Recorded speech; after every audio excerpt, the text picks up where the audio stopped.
Because if the whole universe was indeed a vacuum-filled environment of space, as our schools and governments and TVs and movies constantly brainwash us, and if our Earth was truly a tiny speck of dust floating through this mysterious void of total darkness, then every living and non-living matter on this Earth would have been completely consumed by this powerful force of cosmological vacuum.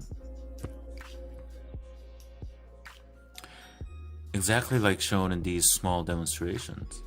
If you put a smaller object in a much bigger space that's full of vacuum, or rather a space in a total void of air, then the entirety of the smaller object will be thoroughly affected and damaged by this incredible force of surrounding vacuum.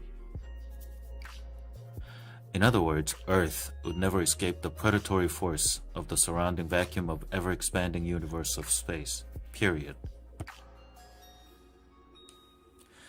Not only that, the constant spinning of the Earth would create ginormous amount of inertia and momentum. Just as demonstrated in these small examples of spinning objects, whether in a liquid or a solid form, everything that was once peacefully sitting on the surface of these objects would suddenly start to spring out in all directions, due to this incredible force of centrifugal or centripetal force generated from the rapid spinning of circular movements. And obviously, the faster the object spins, the faster and further everything will shoot out, and vice versa. Also, as you can see in these small merry-go-round footages, the power of inertia from centrifugal or centripetal force is not to be taken lightly. If just a little bit of spin of these playground toys can throw people around like toothpicks, then imagine what the accumulated force of inertia would be on a giant bald planet that's constantly spinning at the speed of sound, while orbiting around a distant sun and the galactic center at unfathomable speed and acceleration, non-stop, 24/7, all year round. Can you imagine the total sum of planetary inertia from all the constant self-spinning, and the constant spinning around the sun, and the whole solar system constantly spinning around the galactic center? Would just be stupidly enormous and gargantuan that nothing on this Earth would be able to remain still, nor keep their foot on the ground, not even for a nanosecond. And these ridiculous amount of combined planetary inertia, coupled with another powerful layer of unfathomable force of the surrounding vacuum of space, would certainly make our Earth not the most pleasant environment for any life to settle and flourish. It would simply be one madly spinning, vacuum-sucking living hell for all matters on Earth. And this ain't no rocket science. This is just common sense. They are all straight to one who understands, and right to those who find knowledge. Proverbs chapter 8 verse 9. But of course, right about now, some of you are saying, hey, what about gravity? This mysterious force of nature that acts like a giant magnet, holding all living and non-living matters tightly onto the surface of the Earth, so nothing can escape or get sucked into the vastness of the space. Well, isn't that just super convenient? A magical force so unspeakably powerful that it can completely neutralize and nullify all the unfathomable force of the surrounding vacuum of the cosmos, at the same time completely canceling out, again, all the unfathomable force of the planetary inertia constantly being generated by the Earth's crazy rotation and even crazier orbital dance moves around the galaxy. And of course, our top institutions and experts are stubbornly insisting that it is because of this powerful force of gravity, all the atmosphere, all the water, all the land, and basically all life on Earth are being safely protected and securely fastened to their rightful places without ever being affected, not even to the slightest, by these huge planet-obliterating forces acting upon the entire Earth. Tja, okay. Then just what kind of monster of a force is this? So, you mean to tell me that this monstrous force of gravity is so incomparably mega powerful that it simply kills off any and all cosmological forces affecting the entire Earth. Then it gently applies its mysteriously magical power to all those several hundred billion and trillion tons of water in this world, so they can stick nice and tightly onto the giant rotating surface of the Earth. While giving them just enough room so they can casually flow and move around their due courses throughout the entire geography of the Earth, some of them creating huge violent waves, while others remaining calm and still.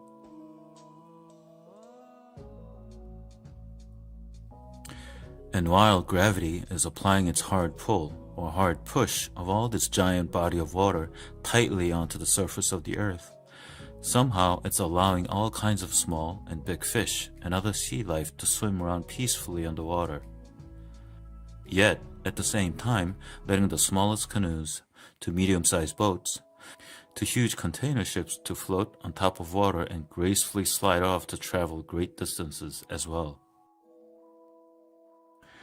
Gravity also seems to take extra care of the lightest matter in the world, such as air, gas, smoke, moisture, and clouds, so they can rise up towards the sky and stay afloat and just hang in midair.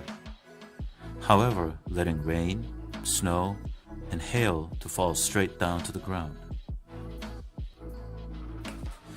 So, you're telling me that the only reason why all matters of different size, weight, and density on Earth are being safely protected and firmly grounded in a totally stable and a peaceful environment is because, behind closed doors, this mysterious force of gravity, apparently our ultimate superhero, is viciously fighting against the monstrous evil power of the vacuum of space that's constantly trying to consume everything on Earth, while simultaneously fighting against the unspeakable force of planetary inertia from all those crazy spinning and orbital movements, which again is constantly trying to spit out everything on Earth out into space? Really? That's the reason? And in the middle of all this madness, fighting the lonely fight against all odds of these inescapable physics and principles of nature, but of course, winning every single battle for every second of the literal life or death situation for all life on Earth.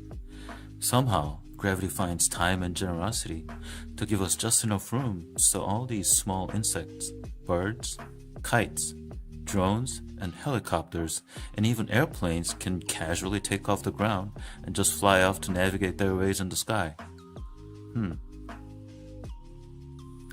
At the same time, letting all kinds of animals and humans to walk, run, and sometimes jump around in complete oblivion without ever getting brutally damaged or crushed by this monstrous force of gravity, or any other immense cosmological forces constantly acting upon all of our bodies, even at this very second that I'm talking to you right now.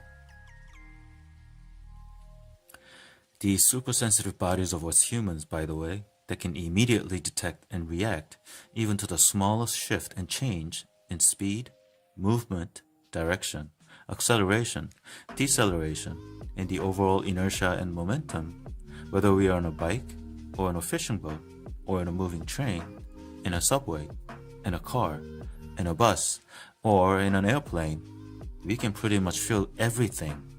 Again, if there is even the tiniest bit of change in inertia and motion that's affecting our whole body. So, if all these unfathomable and unspeakable cosmological forces of nature, such as the gravity and the planetary inertia and the vacuum of space, are constantly clashing into each other, trying to counterbalance and cancel each other out 24/7 all year round, then how come these supersensitive bodies of ours never feel a single jerk or shake that would most certainly impact the entire quote-unquote spaceship of the Earth and everything that's riding on it, huh? Think about it. I mean, does any of this make any sense to you at all?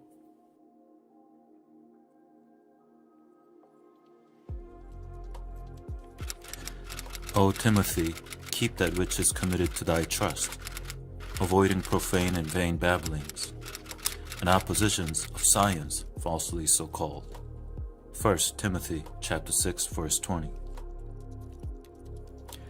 So the truth of the matter is, much like we have no idea about our deepest ocean, and much like we have no idea about our deepest underground, we basically have zero idea about what's really going on high up in our heavens. Because we simply cannot go any higher than around 30 to 40 miles, that's 48 to 65 kilometers of altitude, due to a near vacuum layer of atmosphere starting from that point on, where no kind of jet nor rocket engines can ever function at all. Not to mention, this is the point where most unmanned weather balloons tend to pop and start their downfall. Hast thou perceived the breadth of the earth? Declare if thou knowest it all. Job chapter 38, verse 16 and 18. And it is precisely because we know so little about the world we live in. The kings and leaders of our crooked world are constantly selling us the exact opposite of an idea that they know so much about everything, that they're getting so close to attaining the true power and knowledge to manipulate and clone and even create life or artificial life from scratch, giving us the perpetual illusion that science and technology are the keys to unlocking all the mysteries and wonders of life and creation. So we the people will eventually end up doing whatever they deem as valuable and worthy, ultimately making us idolize only their system of knowledge and technology, and ultimately making us fear only their system of justice and hierarchy, and ultimately making us surrender and worship only their religion of more gold, more greed, and more self-love. All because of the wanton lust of a prostitute, alluring the mistress of sorceries, who enslaved nations by her prostitution, and peoples by her witchcraft. I am against you, declares the Lord Almighty. I will lift your skirts over your face.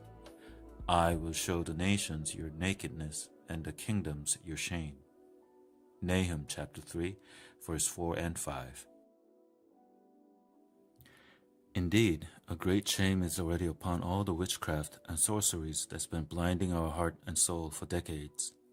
But the people of nations are slowly beginning to see the naked truth of this so-called scientific culture of today's world, which is becoming more and more outrageous and pathetic as a thick veil of deceit and trickery are being pulled over its own face. See, the thing is, our Earth as a whole is much like a giant layer cake of different density and matter, as matters with the highest or the heaviest density are placed in the lower bottom layers of the Earth, such as incredibly heavy and dense soil of rocks, and oil, and molten lava, while matters with the lowest or the lightest density are placed on the top layers of the Earth, such as air, moisture, clouds, and gas, and of course, the lightest layer of all, the near vacuum layer of atmosphere, sitting at the very top, penthouse floor if you will. And whether you're looking at the entire layers of atmosphere, or the entire layers of ocean water, or the entire layers of the Earth's crust, this perfectly synchronized order of the lighter matter floating on top and the heavier matter sinking to the bottom is universally identical. And this is exactly why, when all the heavy ocean waters are nicely stuck onto the surface of the Earth, even the smallest air and gas bubbles can still rise up straight towards the sky, defying all the supposed force of quote-unquote gravity, and ignoring all the immense weight of ocean water pressing down at the same time. And this is why heavy boats and ships can still stay afloat on top of water without sinking, and why both small insects and large airplanes can again defy quote-unquote gravity and casually fly around in midair. A real everyday phenomena that destroys all concepts of gravity, yet completely satisfies the simple principles of density. So all this simply means that we're living in a total environment which systematically divides and separates lower density from higher density, lighter materials from heavier materials, and thus drawing a distinct line between what's above and what's below, up and down, top and bottom, and perhaps heaven and earth. But as you can imagine, there can be no such concept of up and down or top and bottom on a round spherical ball that's rapidly spinning constantly. Think about it. Not to mention, there can be no such concept of stability, nor serenity, nor preservation, nor order and peace on a rapidly rotating ball that's also racing around some imaginary circuit at mind-boggling speed and acceleration all year round. It'll be like spinning and shaking this snow globe as fast as you can, all day, every day, non-stop. Then what do you think would happen to all the stuff that's inside the snow globe? A constant state of apocalyptic chaos for sure. And this certainly does not represent the calm and peaceful environment of our world, and most of all, preserving this perfect layer cake structure of all matters on Earth would simply be impossible. So, the only logical and conceivable way to sustain and preserve all these layers of different density and matter, nicely and calmly stacked on top of each other in perfect working order is, just like these images of glass tubes filled with colorful liquids of different density, the whole system must be placed inside of a non-moving and a well-contained environment to prevent different layers from mingling around and getting all mixed up, creating chaos and ultimately eradicating the entire purpose and function of each other. Plus, the entire system would have to be safely protected and securely enclosed by a strong and robust outer shell of some sort, especially if you want to protect and contain those extremely light and delicate layers of atmosphere in its original shape, form, and structure. And most importantly, this would be the only way to sustain a near vacuum layer of atmosphere peacefully sitting at the very top of all other layers of the Earth, without inflicting too great of an influence or damage upon all kinds of life thriving and flourishing down below. And it is precisely because we're not being greatly affected by these near vacuum layers on top, we can logically conclude that 1. These near vacuum layers are most definitely not part of some infinitely expanding universe that's engulfing the entire Earth as a whole. If that was the case, none of us would be here. 2. Then the total thickness and volume of these near vacuum layers must not be greater than the total sum of all the other layers of air, water, and land that are peacefully coexisting and stacked up in perfect order below. Kind of like this image here.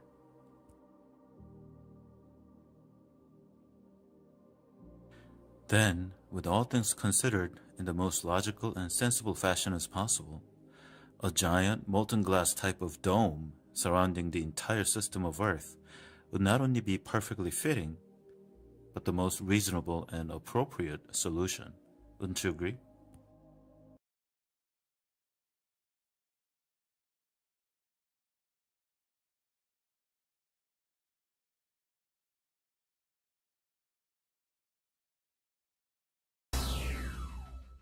What is gravity? You have no idea. Okay, next question.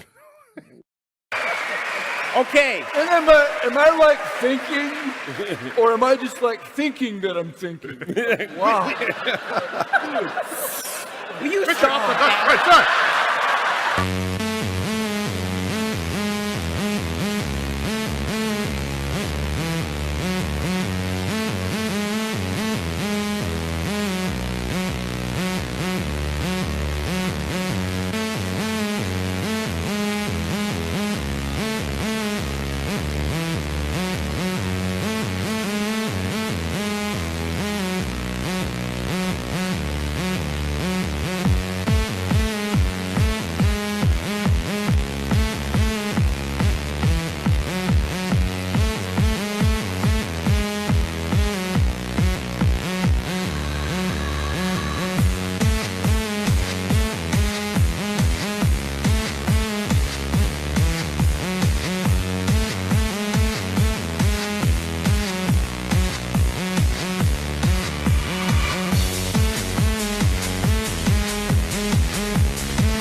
thing I really want your generation to embrace is that the Earth is a closed system.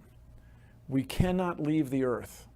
There's no place to go. There's no place to throw your trash.